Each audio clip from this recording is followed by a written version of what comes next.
Magandang araw mga kayop. Ngayong araw na ito mga kayop, maghanap tayo ng bilihin na kambing or baka dito sa bundok. And don't forget pala to like and share and subscribe to my YouTube channel, Kahayop. At shoutout ko pala yung kaibigan ko nga si LRT channel at si Bordags TV. Ito yung view dito mga kayop. Sobrang ganda ng tanawin dito. Yun mga kayop. Tala na mga kayop, maghanap na tayo ng kambing. Hello mga kayop, nandito tayo sa ating kaibigan Imting. May ibibenta siyang baboy sa atin ngayong Sabado mga kayop. Nandito tayo sa kanyang alagang baboy. Ito yung alagang baboy niya mga kayop. Yun. May dalawang baboy siya.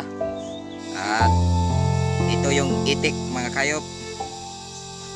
May tatlong bibi akong nakita. Tapos nang kumain ang itik.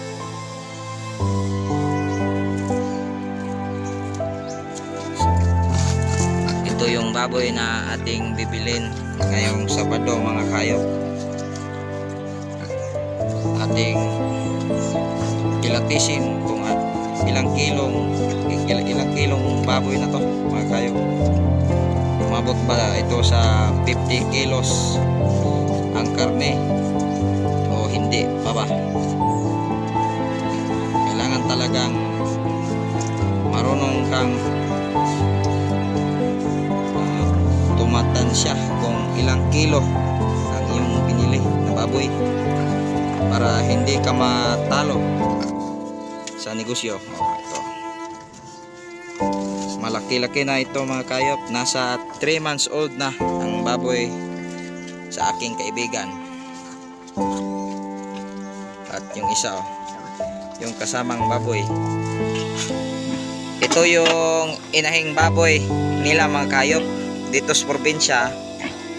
Ito yung mga native pig, mga inahing baboy. Sobrang liit mga kayop pero mataba.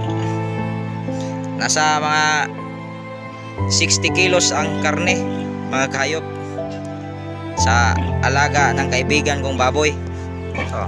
Naka-lured mga kayop.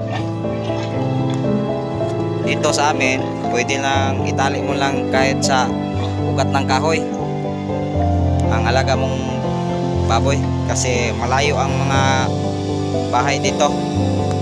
Hindi pareho sa ibang lugar na malapit ang mga bahay. Dito pwede lang kahit saan ilagay yung baboy